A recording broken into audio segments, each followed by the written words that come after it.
Me desafiaron y me dijeron, profe, ¿a que no sabrías traducir club y running en guaraní? Diablo, qué difícil me la pusiste.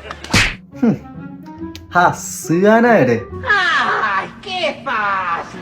¡Ah, póngame un problema más difícil! Pero antes quiero comentarles que Ronin Sport está sorteando la remera oficial de Recoleta. Si quieres ganar el tuyo, puedes irte a Ronin Sport en Instagram, comenta ahí, seguir a la página y ya estás participando del sorteo. Ahora, vamos allá. Ahora sí viene lo chido. Club en guaraní se usa de tres formas. Puede ser atuñu, atuñejaaja o ñemoirurenda.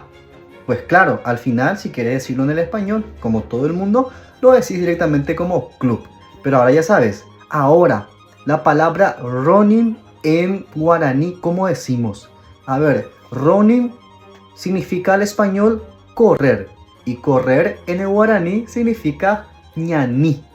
Ñaní. El verbo ñaní de correr. She añaní, dere ñaní, jae oñaní, ñande ñañaní. ¿Te sabías eso? Déjame acá en los comentarios.